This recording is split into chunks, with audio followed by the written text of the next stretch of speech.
You want to scoot in? Over here, She should be requesting. the gallery. Yeah, you guys missed it for you at that point this past week because we got Zoom on, but it was not. Really? Wait, what? Really? What do you like? Is it just a ton of people entered or people were commenting in the chat? Or? Like, but it was like 30 images all showed up at the same. It was clearly like. It was a coordinated bot, like Yeah. multiple accounts going in the same. There's And just the so many default different. things that just show a lot of explicit People just have a lot of free time. But it was a shared. So, This is a so here's how charming it started. It Huh? appeared This is a like the charming first, angle. 15 seconds of video. Hi, Katie. Yeah. But then all. No, it's minutes- Katie's gonna all watch it minutes back. 50 Yeah, you can. It's possible to redirect the camera to show whatever you want instead of just like an actual camera. So instead of, they weren't screened. Yeah. So you know, like, Wow. last, obviously, Yeah. like, Jeez. All right, well. I don't think people. At least I hope that never. Jacob, do you want to put the screen share back on? Just for us. Oh. I mean, I can't. Okay, there's Becky. Hey, Jim? Yeah. All right, great. Perfect. So, Well, pardon the interruption. Yeah. Okay. I took the time to sketch out with more specificity what I'm talking about. Okay. One thing to note is, even though I follow the convention, what the hell? Can see different colors? It's like purple. Yeah. It's like dark purple. Can I just share my screen? Because It- I've got the docs up, like the, After the- oh, okay, true, because you were. It might just be. the- Okay. Yeah. Okay, I will. Right there. It's like, you're gonna email it to us eventually. After this, you'll email it to us, right? Yeah, In a that's certain format, Well, so no, that's because fine. we're just talking through this. This is informal. You will see something like this All right, then that's fine. when we do Article 4. You'll Oh, see- because this is your informal. Exactly. Okay, go ahead. Well, just talk us through. Okay, and I had indicated, so there was different colors for language I added and strike throughs, but that doesn't reflect any previous proposals. It Understood. reflects language that I stole from the, section on diminishing current appointments. Mhm. So I'm using Understood. that language as a template. Okay. And I'm bringing it up to the reappointment article, which previously said, you can't really So, tell, so you're moving it from 4/7. not moving it, duplicating in a way, using it as a template. Duplicated it and changed it around for our. Normally, reappointment notice would say employees helpful. Yeah, It that's doesn't- good. It doesn't have Hold that open because since the Okay, colors that's and fine. everything, you won't be We able can to use see it. this. We'll use this as a reference. So 4.7 is the template and 4.2 is being expanded upon.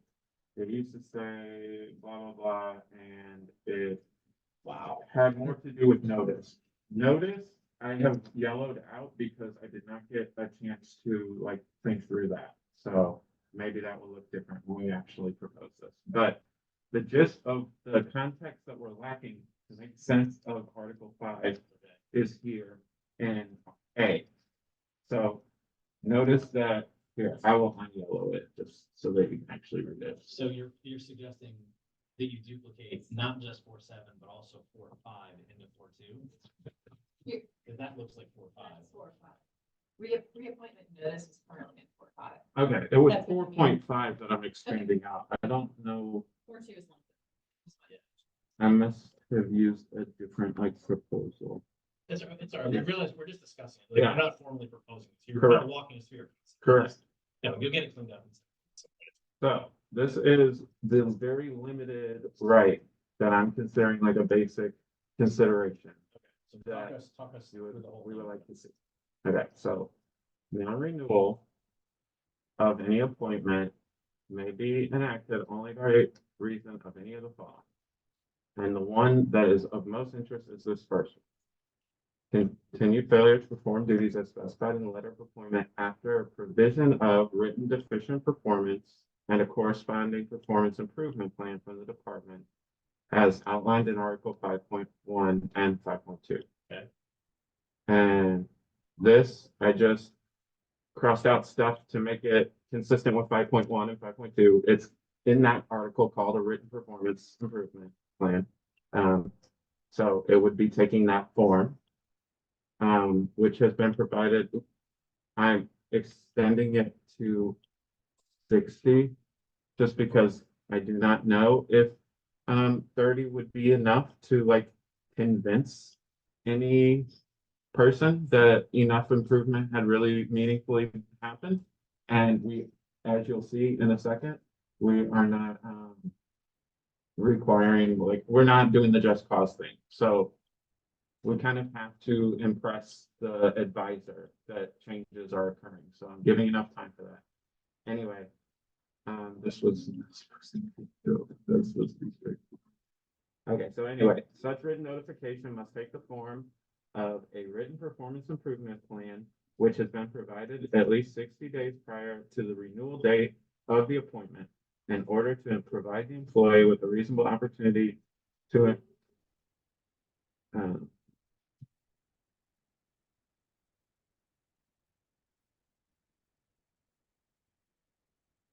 implement stated expectations. And I pulled the word meet there, so I'm not implying this type of like judgment about whether they met it, as you'll see in B. The University of Florida and UFGAU acknowledge that the GA's right to the provision of a written deficient performance evaluation and a corresponding performance improvement plan does not imply that the University of Florida must prove that the GA failed to sufficiently meet the expectations documented in the improvement. So on the grievance end, should you decide to not renew, University of Florida does not need to prove like they didn't meet that improvement plan. They had 60 days and they just didn't do it. That's not part of what we're trying to get as a right. We're simply trying to get this provision of deficient performance and like roadmap to what the advisor wants to see on the record before any non-renewal occurs.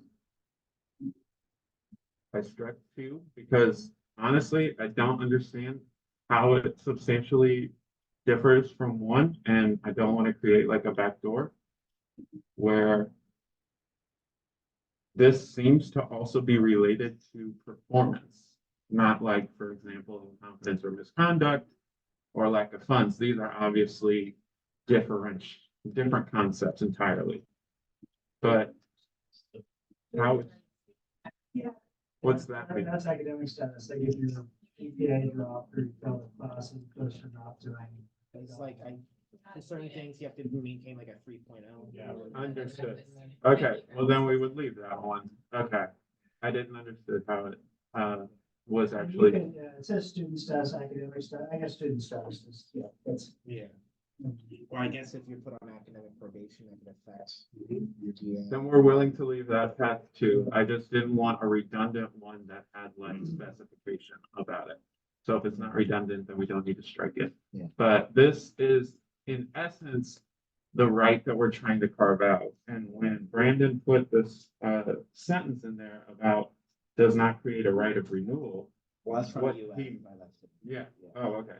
Well, when he left it in there, what he was trying to get at was actually, it does not create this right of like just cause consideration after the fact at the grievance level. Yeah. But we are proposing a very limited new right that we think, for one, is a basic like consideration, and for 2, is kind of necessitated by providing letters of offer. I understand they're aspirational, I understand they're non-binding, but you've even acknowledged that people come trying to do grievances based on those letters of offer. Mhm. So it is kind of deceptive to say that we aspire to these expectations and then have no like trace of an expectation of renewal in any sense, not like even a basic kind of consideration of documenting why that expectation was violated. Actually, I have a quick clarification I want to talk about. So for this, would so if a performance improvement plan is never given, and for example, say we have the language in 5 where it must be given if there is a deficiency, then you're saying that if they were not to renew, then they would have to have the university would need to prove a just cause because there was no PIP to indicate like any type of deficiency. But if there was a PIP implemented, then we're conceding the right that they can grieve that if they end up not being renewed because of performance, even though they had a performance improvement plan. Absolutely. Okay. The way 5.1 is written, should no such evaluation be conducted Right. for a particular appointment term, the employee shall be treated as though they successfully met employment expectations. And that's what was added by your team. In that case, Okay. they would not be able to be not reappointed under 1 because there would have been zero documentation of any problems whatsoever. Right. But should that documentation occur, should a performance improvement plan be given, and should the GA think they met that improvement plan, but UF think they did not meet that that improvement plan, UF is still free to not renew them. Then there is no binding on the back end about whether they met the improvement plan or not. There is only the provision. How is that intent you just described? Where do you feel that intent is captured in what you proposed? The University of Florida and UF acknowledge that the GA's right to the provision of written deficient performance evaluation and corresponding performance improvement plan. The provision of does not imply the University of Florida must prove that they failed to sufficiently meet the expectations documented in the improvement plan. We are only creating a right to the provision of written deficient performance evaluation and a corresponding improvement plan, and 60 days prior to the renewal date. Okay, I think I understand where you think that lives. I don't necessarily think that I understand the spirit of what you're saying. I don't know if that necessarily captures it, but we can talk about that later. I would just say categorically, I hear you saying that you think this is sort of a limited extended right. I think we would take the position that this is a significant shift because you have not outlined only one small area, but you've rather said it's the sum of all things, and these are the only reasons you can. And from a management perspective, that's a huge shift.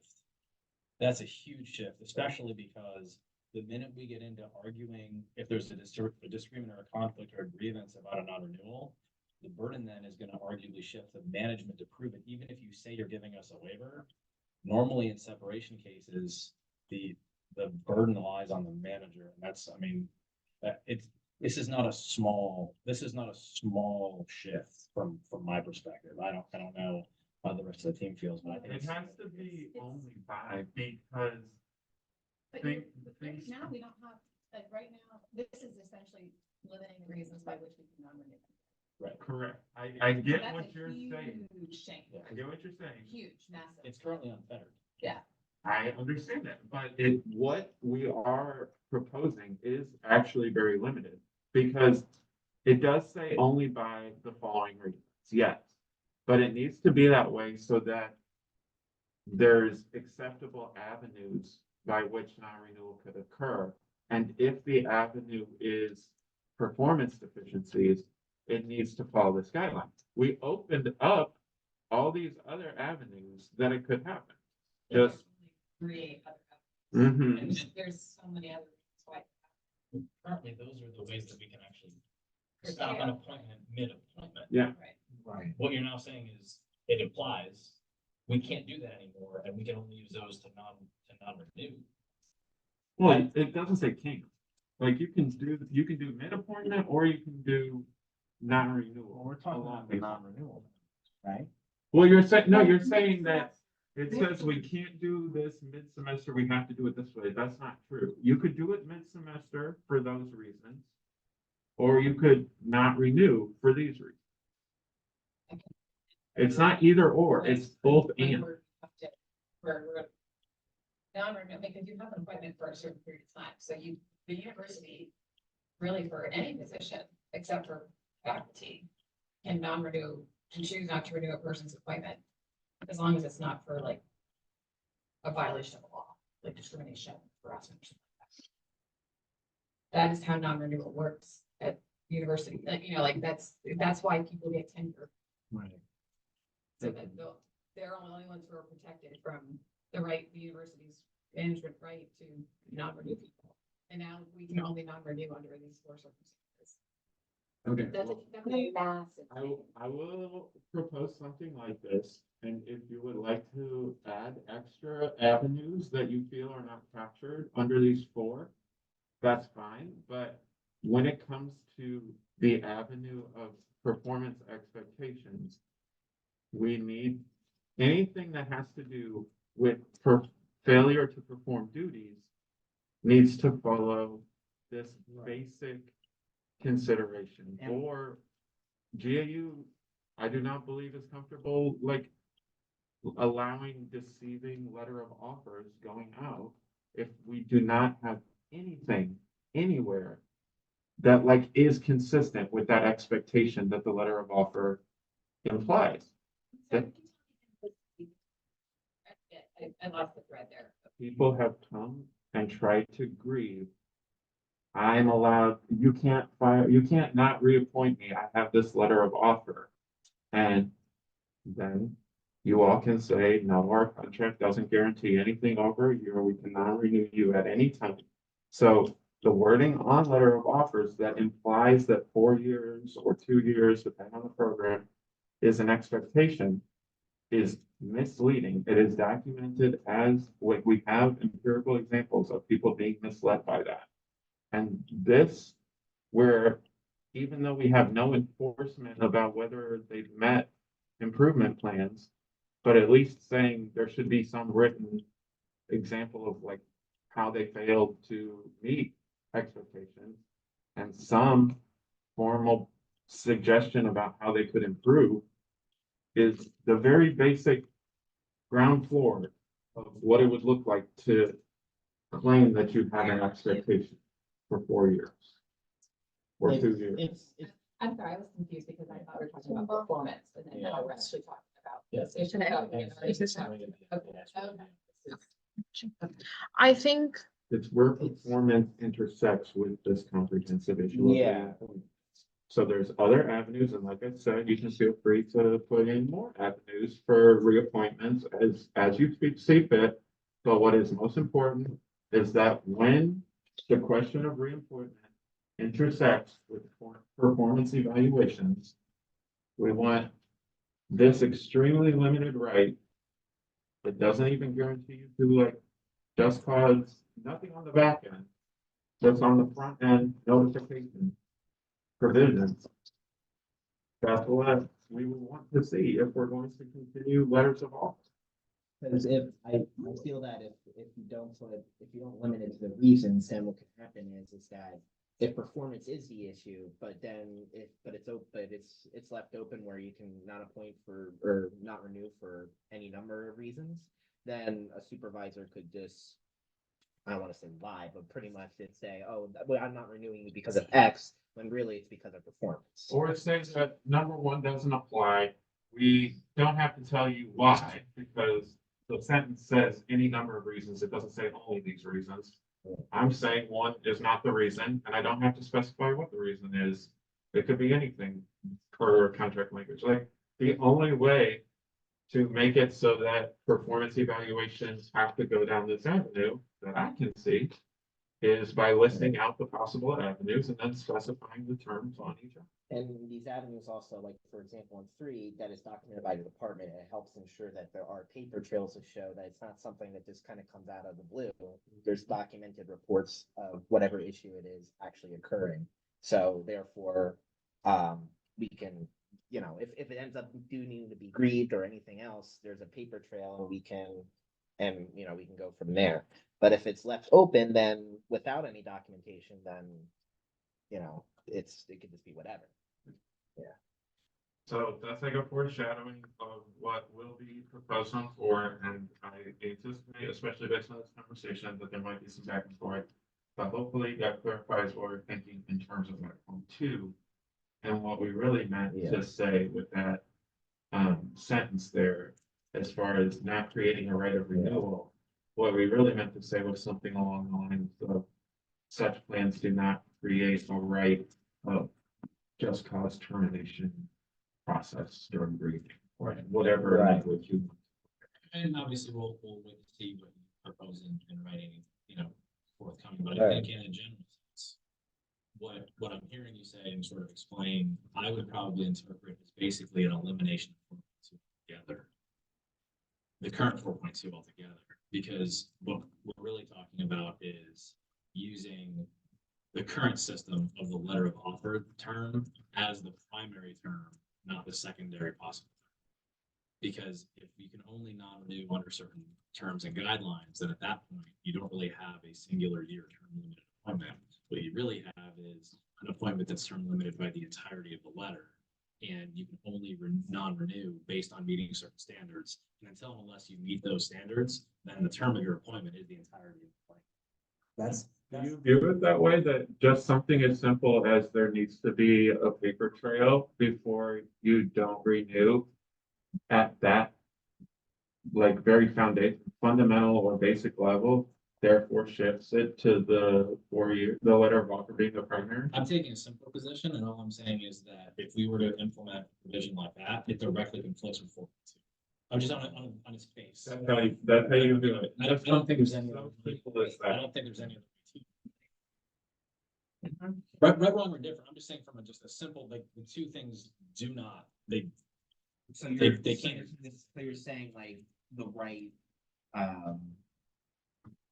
I guess it's kind of like the right to work thing where you can just be non-renewed, just, you know, without needing a reason per se, where you're saying that with us, the letter of appoint or the letter of offer is guaranteeing to an extent that you're gonna have all those 4 years as long as you meet all the conditions of your appointment for each year, then there's no other reason to not renew.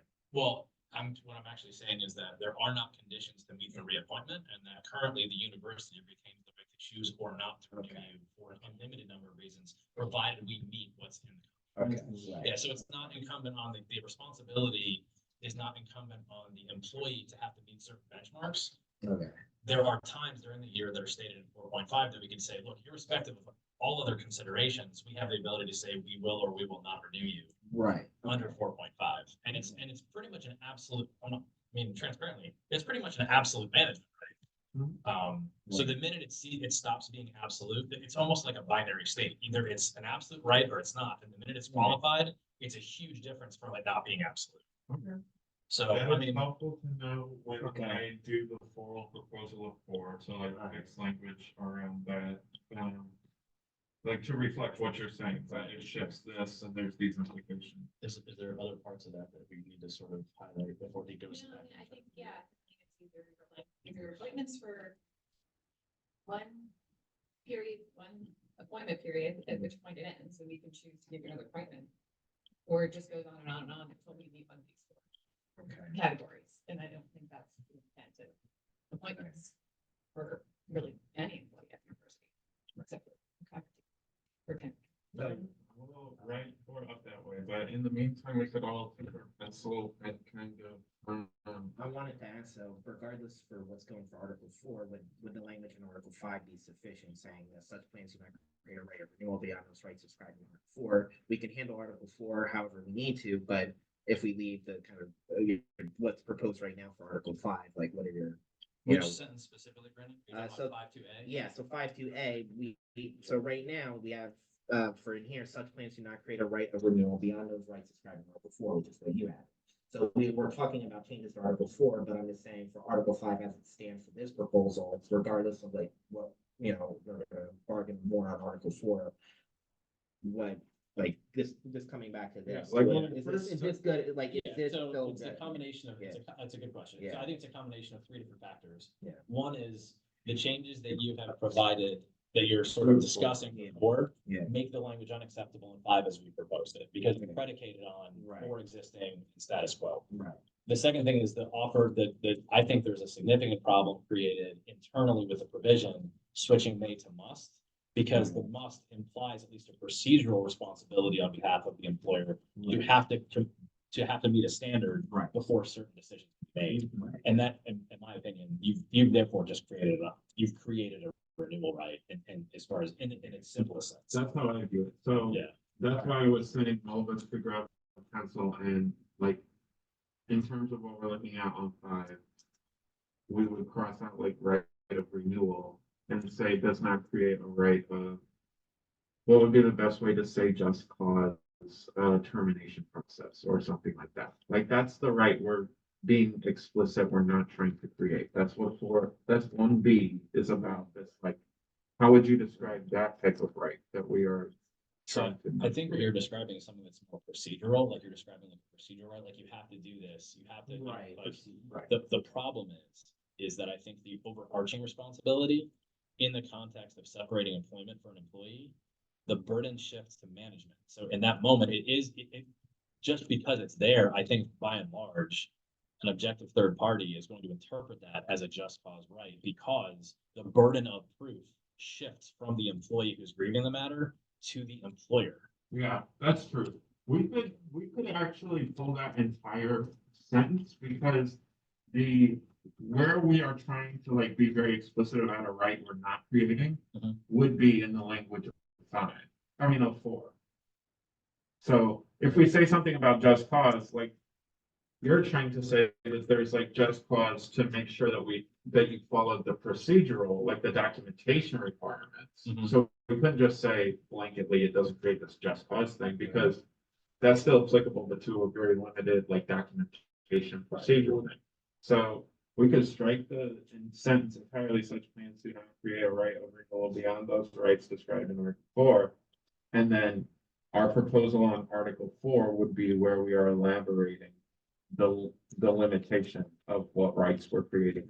I mean, we'll talk about it, but, and I would defer to Olivia, but frankly, I think anything short of an explicit grievance waiver on the provision, I don't know, which doesn't accomplish, I think, what you're trying to accomplish.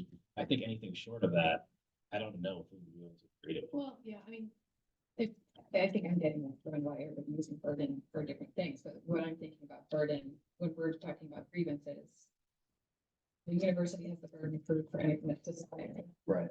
And otherwise the burden's on the employee bringing the grievance.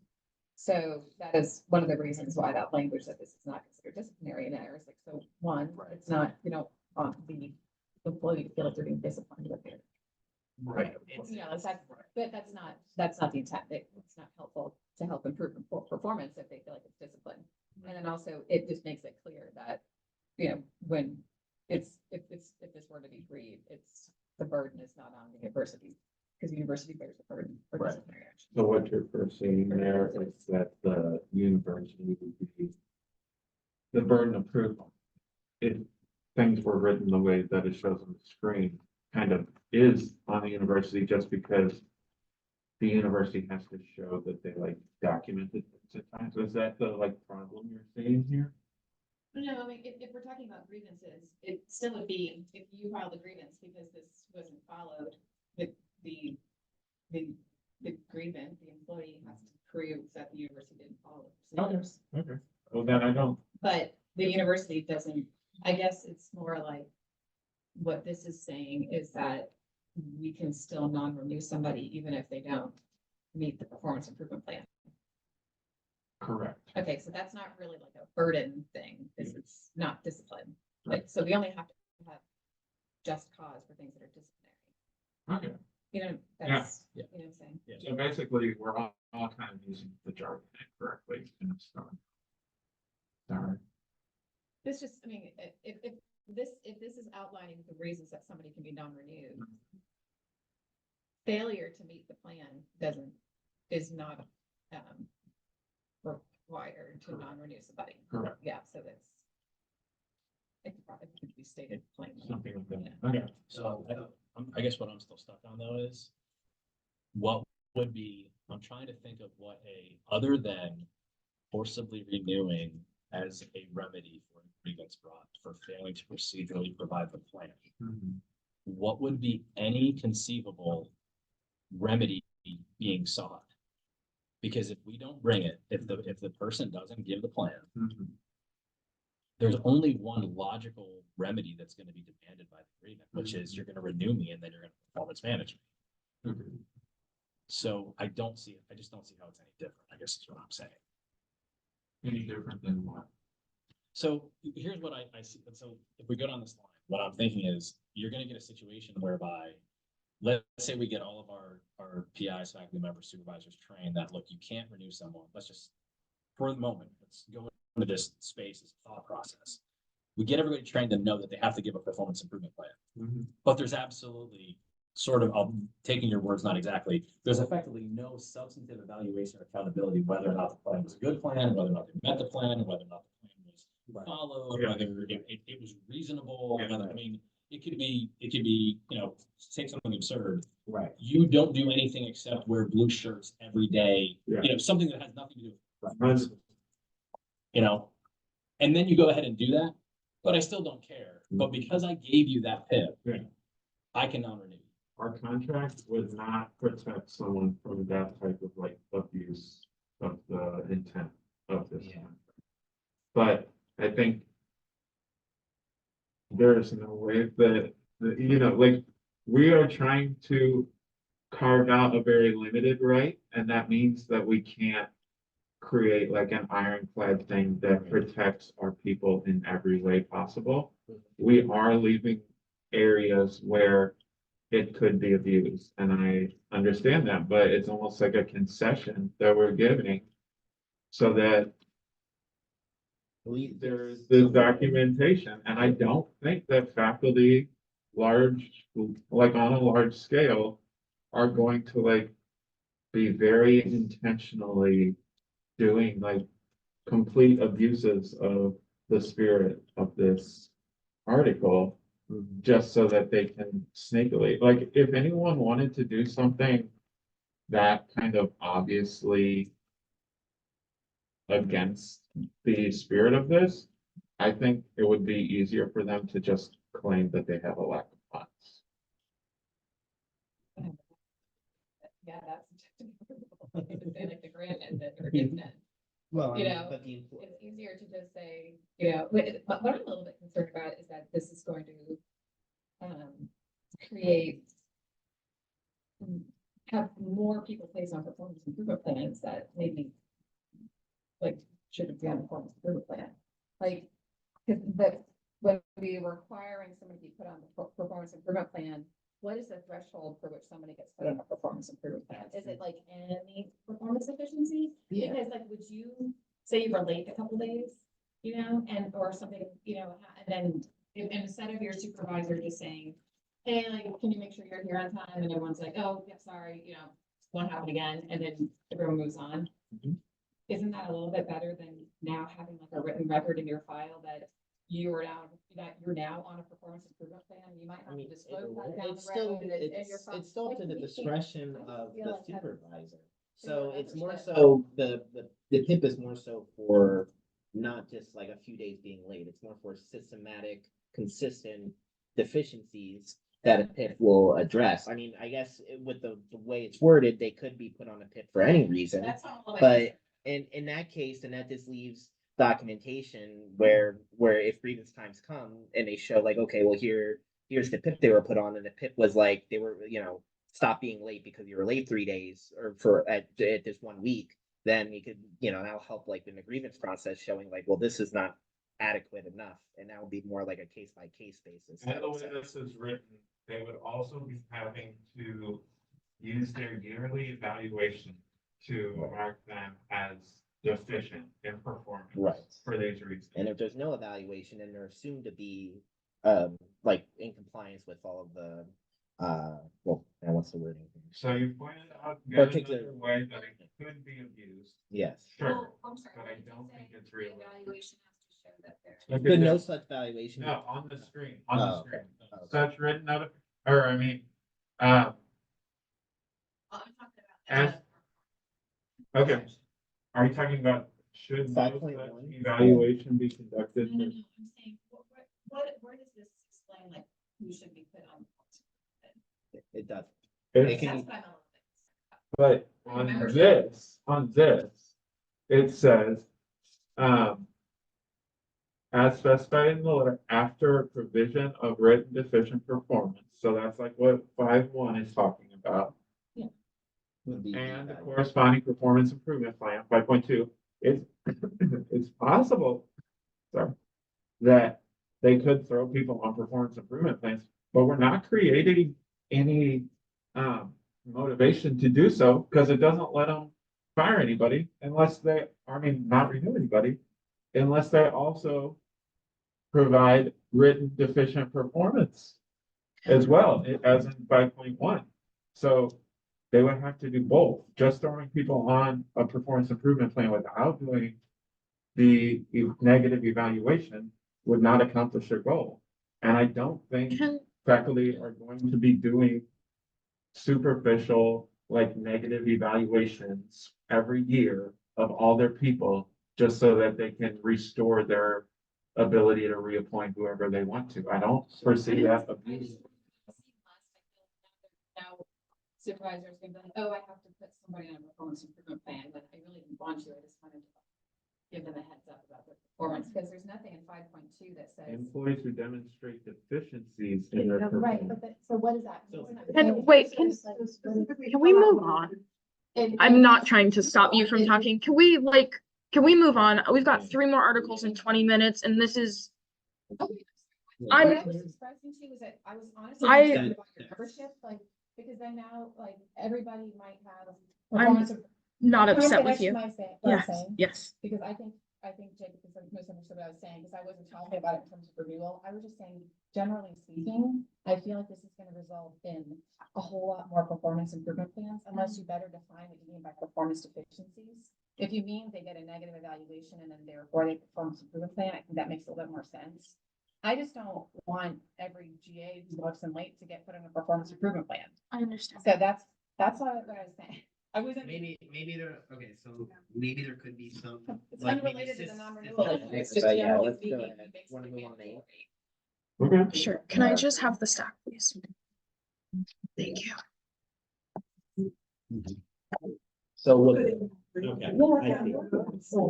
Yeah, so it, like, when we work with units, we document where the deficiencies are and what. We had one day too. But now that there's an official, what you want, official written process, then come bargaining raises and impacts of raises. Now we have that, how does that, I guess my question would be, and we move on.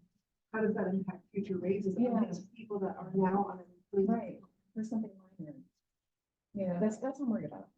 I wouldn't want that. so then maybe we can coordinate Article 4 and 5 for both at the same time. We'll put that in. Okay, that sounds good. Yeah, let's move on to Article 8. I think the rest of the articles probably shouldn't be that. Hopefully not that long, but let's see. Okay, it's in, 30. yeah, I got it. Let's not do 16, since we're not gonna have time anyway, and we want to. Okay, for Article 8, your changes, and I know it's in black and white, I apologize. The last proposal you offered, you struck out sister, brother. I returned it to current contract language just by adding back in sibling. I don't remember a specific explanation as to why sister and brother were struck out. And if we're sticking with current contract, I feel like Yeah. if there's an immediate illness with I a don't mind, sibling I or don't something. remember, but. I think that it's covered if the person is in a legal dependent relationship with you. I think. that Okay, was that's what it's about. So if you have a sister brother, but you don't have a legal dependent relationship, meaning like, again, like you're younger or older, possibly, maybe they have a disability or something, and you have a responsibility to that person, then we kind of understand. But if they just happen to be your, Well, what about the death of a sibling? That doesn't count for a paid leave. That's what you're saying? well, no, this is talking about, this is talking about, Oh, unable to perform duties. right. I mean, this isn't like. Okay. to go to a funeral. This is more to be away from my Job to care for because someone. it's under the legal. Well, this is. I So interpret this as being. the only way a sibling would count is if you had legal dependency over a sibling. Under this provision. That's not the case. That's what they wanted to change the language to be. Yes. It was, we were proposing a change. Yeah, Yeah. No, there's no- I just wanted to understand. I added it back in this time because I didn't remember what exactly the explanation was. I understand what the explanation is. I don't think I changed any of this stuff. Just to, down in 8.3 at the bottom, I changed his or her to their. Like on the bottom left, Three, right five. here, Okay. Got it. just to be consistent with other changes that we've made. I'm trying to think. This was all this unpaid, so this is like gray, that was existing. This is what I added here. This is the main thing. This 8.3 F1. F1, I added this in. We had talked about the last time we had talked about this, we had had an issue with people in their first semester, like having a child and not being able to take a paid leave. And we had talked about creating a carve out for those instances. And so that's what I was trying to get at with this sentence. So the 8.F, which you returned to after our proposal where we had struck it out, right? So F says you must be in your second semester. And then I added one that says exceptions to this rule may be requested for GAs who qualify for paid leave as per 8.3A123, which is birth of a child, adoption of a child, or like placement with surrogacy. Requested with approval or just requested and given? What do you mean by requested?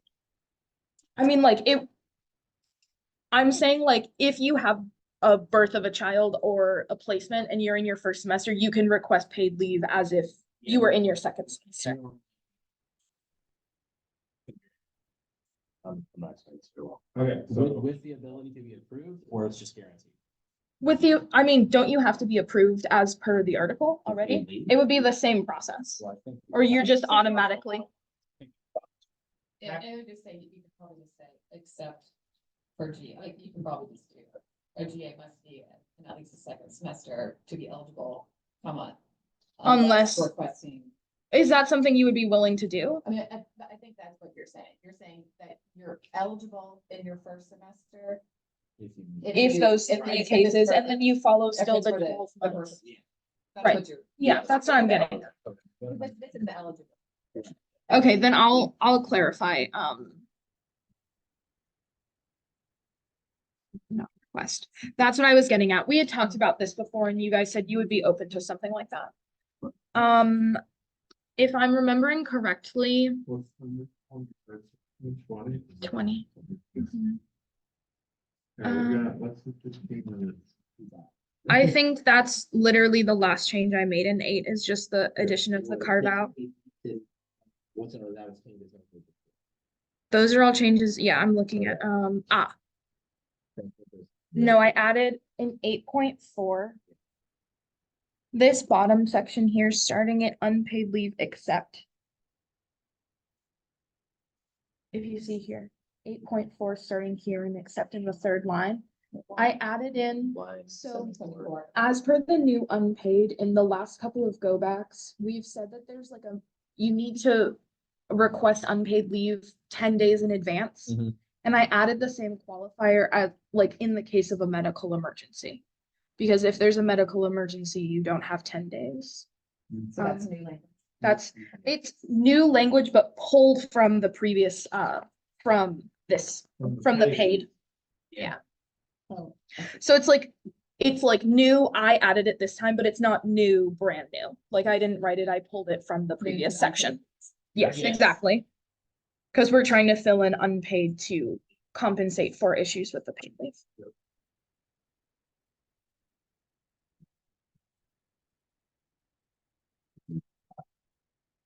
That's not new though. That's been in Yeah. for the last couple of times. Those are the only changes. It's the carve out and the addition of the, in case of an emergency, you don't have to give 10 days. On the 20.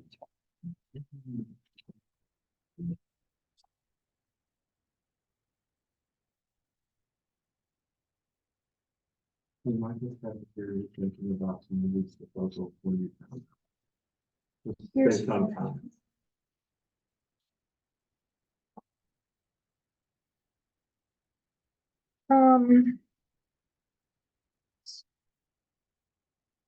Again, these are a couple just of minor changes.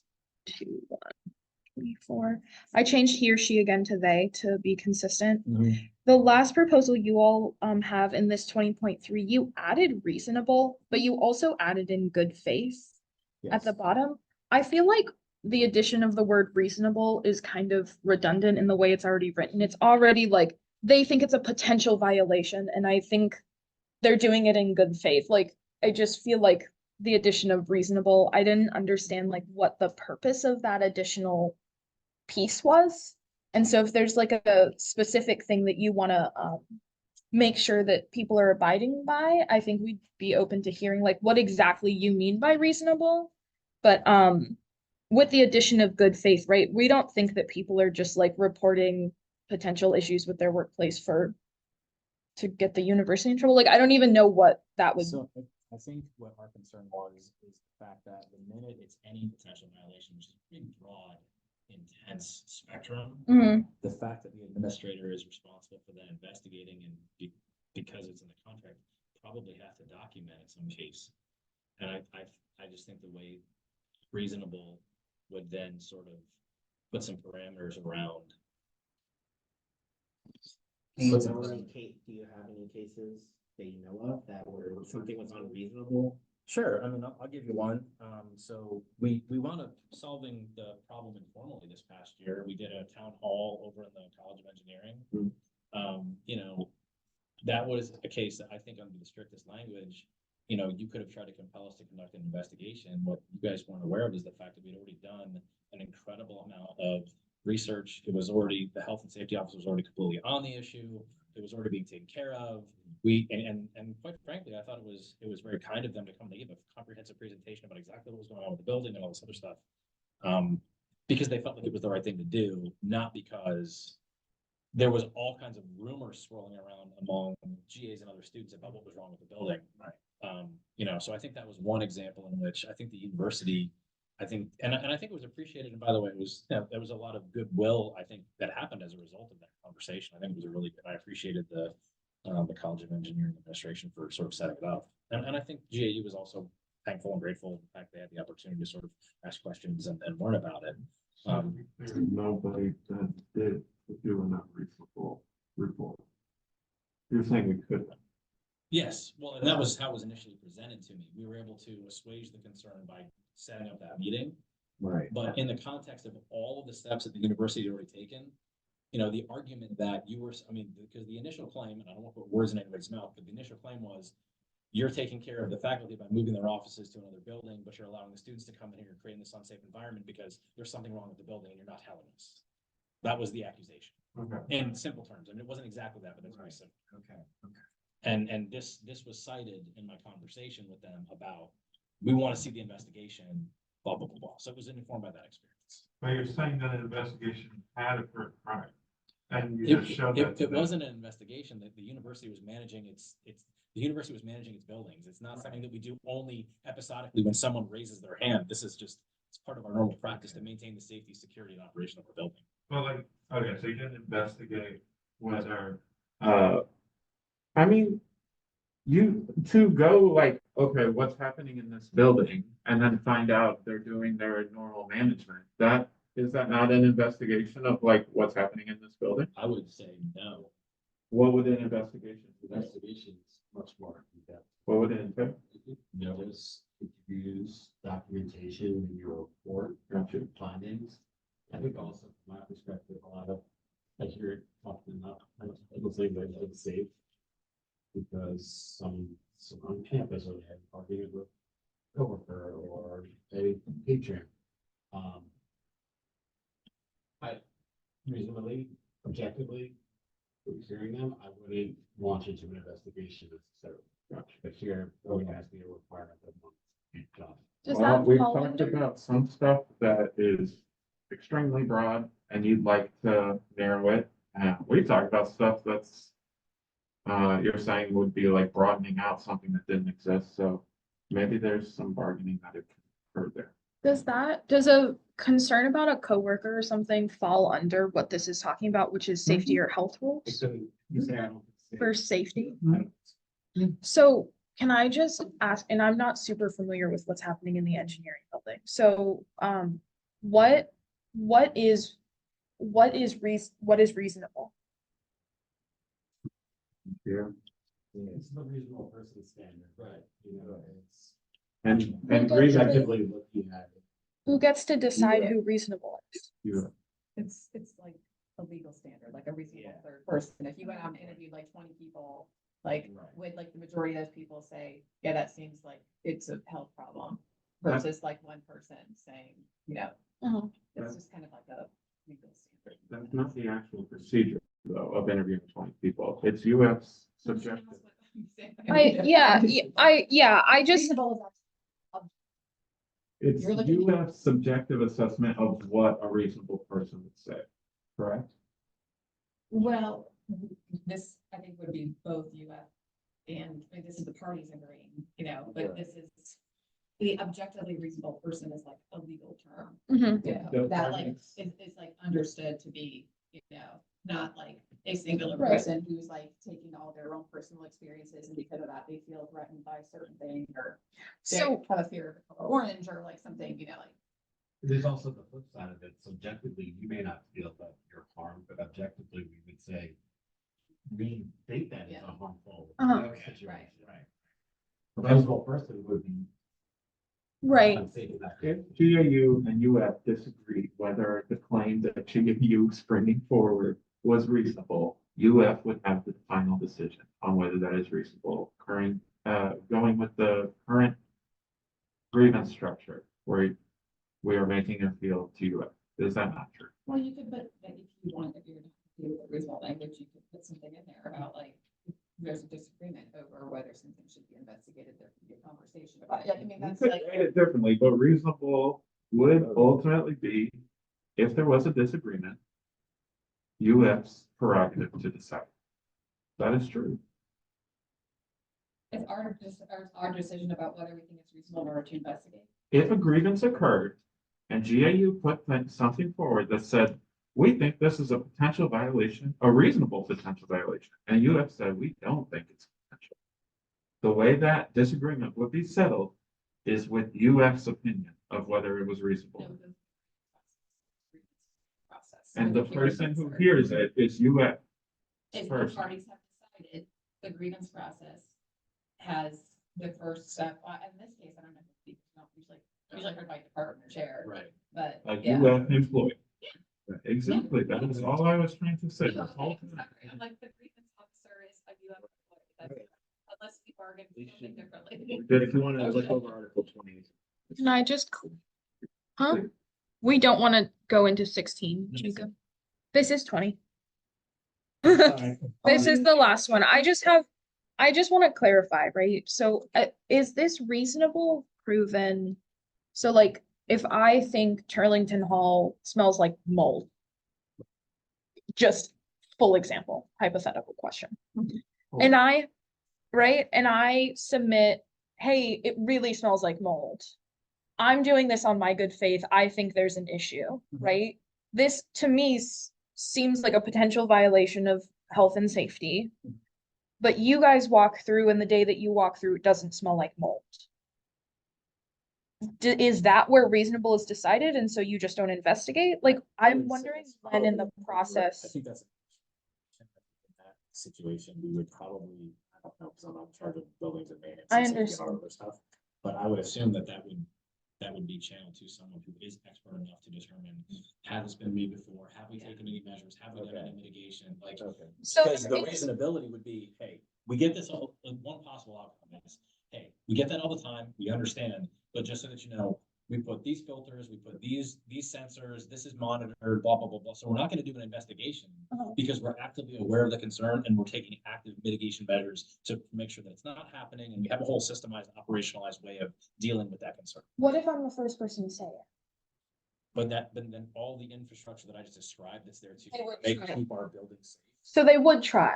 But an investigation would involve you interviewing those people and detailing that and then providing us that report, which is what the whole point of this article is for. And if we put like a skate patch like reasonable, you can, instead of doing that and documenting and reporting to the person who didn't feel safe, you can just say, no, you're being unreasonable and not do that and not provide further documentation and so on.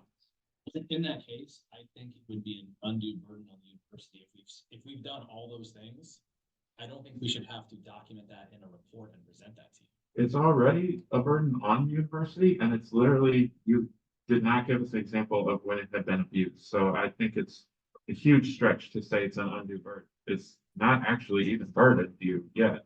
In the example, in that example that you provided, if it was not the first person example, and then not the first person example, Mhm. if this is something that we've already been dealing with, because it is something that is part of our entire, it's how we deal with just maintaining the buildings and infrastructure we have. I don't think we should have to reduce that to a documented investigative report and present it to you just because you raise your hand and say you have a concern. Maybe we would be able to concede something like if a current complaint is very similar to a past complaint, then the results of the past investigation can be passed on to the new one to kind of address some of these things. But the first person who's interested, I think you should make a report. I think you should investigate it. You should do it in writing. And then I'm not saying you have to do it every single time anyone walks in your building and smells mold, like you were getting at, like, oh, that's this huge burden. What if we already know I do all this stuff and it still kind of smells weird every couple days, but we're good? You would have had to prove that one. You would have had to document that one when somebody first smelled mold. And then when other people come and smell mold, you can say, yes, this has been investigated. So Here's the report. I think my problem with the premise is that you are ignoring all of the standard operationalized measures that the university takes and invests in keeping our building. Like, we don't rely on people walking through the buildings to maintain the safety of our buildings. And Like, we have an entire huge infrastructure that proactively monitors the way that and trust me, those people who are specifically trained to deal that kind of work are far more in tune with maintaining the safety and security of our buildings than just the average student, because it's what they literally are designed and intended and invested with maintaining. So would it be an undue burden then, if that's the case, then did not have to be like Jacob was getting at, not like a full investigation, but if there's already measures in place to address something that we are just informed of that. So it's just like, we have something to show you, okay,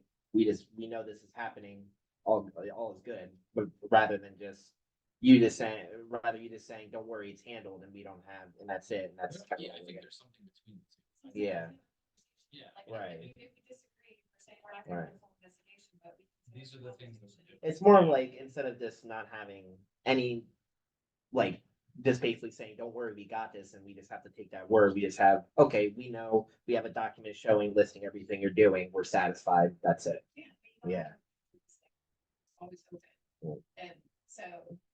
But we're not gonna surrender a right just so that we can't have conversation. Surrendering your right.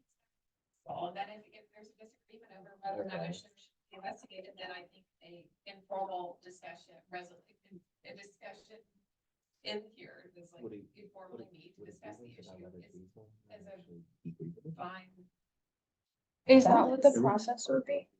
I think it could be. I mean, like I said, I think, well, through the internal investigation. to go back to that previous example, I mean, the accusation was literally made, you guys aren't doing anything about this. Like, that was part, no.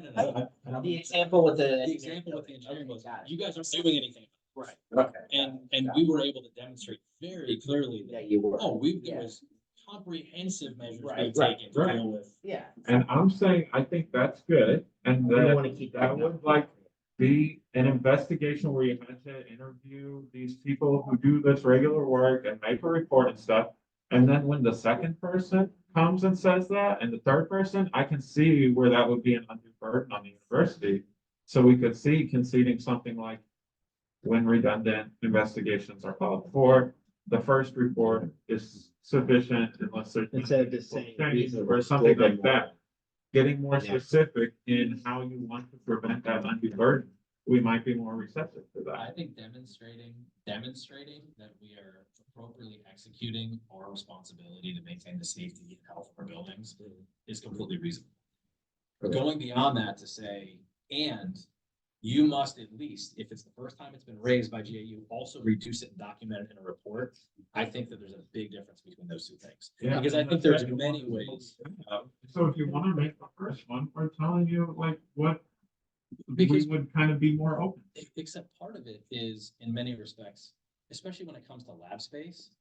Part of it is gonna, the overwhelming majority of it is gonna be educating the average person who may or may not have any technical expertise about the safety of a given area. To get them up to speed and educating them in terms of what safety even means. Like, I think that. Like, there's been, if I would go into almost any lab on this campus, I would not have any idea to understand the nature of the specific, general Like lab it's like safety, a yes. lab and you need Or, safety or equipment. whatever, be like, Okay. prove to me that this lab that deals with this particular type of hazardous substance, Okay. prove to me that it's safe. A reasonable person who doesn't have any chemistry experience could go in and be like, I don't think it's safe in here. Okay, well, yeah, it is. Well, prove it to me. We'll do an investigation. Well, I don't even have a baseline understanding of what safety would even mean, because I don't even understand the components of what that environment even entails. So we could do the whole investigation, but the majority of the investigation, if it's a safe space anyway, is gonna be educating the person of how safety even occurs. Yeah, but that hasn't, no one's gone into this university building and said, I feel unsafe in a very unreasonable way, and said, I demand an investigation. So. Yeah, I guess the idea was is trying to solve a problem that isn't there, is what you're getting at, right? Exactly, and it loosens the rights that we have. Frequent, but I think because of the nature of them, I think they can be If- extreme. If you guys said something was unreasonable and I wrote in a sentence that said like, should the university think this is unreasonable, a conversation would That's be. exactly what. That's Yeah. fine. Yeah, that's what I'm saying, like. Yeah. like, Okay. It's just that. That's When not you use the word, necessarily when you use the word investigate, like, that is a word that actually has a lot of meaning for like, especially Robert's team, because he like, has all the investigators, and it's like, oh, it's a huge undertaking. And our EHS team, actually, they do investigations, and I've seen their investigations, where they find like whistleblower claims and stuff, so it's like it's a thing that has like, all right. We'll do Demonstrating 4 and 5. information. We'll do 4 and 5. Even the- I didn't make any other changes. So for next Oh. week, Do we'll 4, we'll 5. bring another proposal that combines the ideas. Okay. 5 together. 4, 5. you guys gonna have- workload. Everyone has left, so I'm gonna close this. Start bringing more stuff or time you guys. 4, 5 workload and 16. Okay. Yep. Should be. Thanks.